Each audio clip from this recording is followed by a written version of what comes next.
Upon reaching Elianthenost, the holy city, Garrick could see clearly their destination past the emptying marketplace and surrounding inns. The temple of unfaltering devotion shone ever bright, and would be even more beautiful when night finally fell.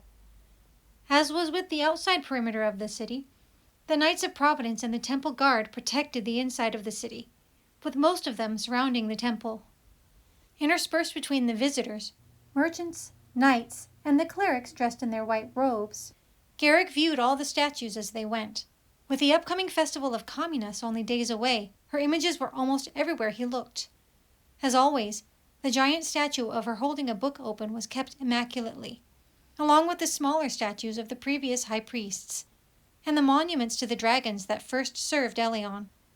However, the biggest statue of all was of the legendary king priest himself, lifting the scepter sword in the air, having just been handed the ruling weapon by the god of all creation.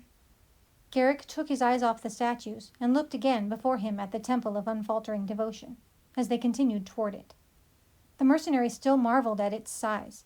The temple was as big as the castle at the fortified city of Parnagal, where soldiers now trained and resided alongside the Academy of Higher Learning with its students and thinkers.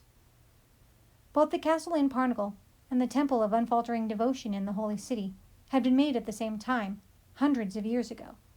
The only building that eclipsed their size currently was King Brock's new castle in Oberlon.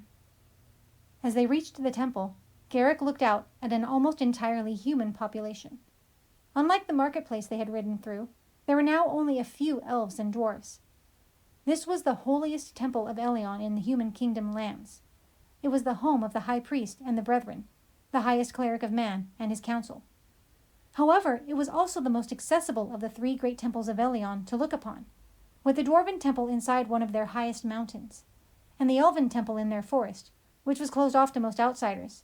The fact that these elves and dwarves could not only enter the holy city, but view the temple of unfaltering devotion in all its grandeur, was a testament to not just King Brock, but Liam Justinian, who had become the most interesting high priest to serve over the last 100 years. Justinian had not become a cleric of Elion till later in life, and with that, his decisions sometimes were viewed as radical, but often other times as enlightened, depending on who you asked. The horses that the Knights of Providence and Mercenary rode slowed to a trot as they entered the outer gate that surrounded the temple. Knights near and farther away saluted or waved at Elias as they passed. Finally, as Garrick, Onyx, Elias, and Stephen arrived at the large ornate doors that boasted the entrance to the Temple of Unfaltering Devotion, the horses slowed to a stop. As the men dismounted, the mystic wolf gazed out at the green grass that surrounded the great temple. "I am sorry, Garrick, but Onyx cannot continue with us," spoke Elias apologetically. "I trust you understand."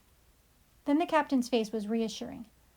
"I will have Stephen stay with him in the courtyard while we speak to the high priest."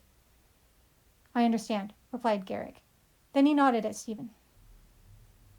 "I will not leave his side, you have my word," assured the knight, patting Onyx with confidence.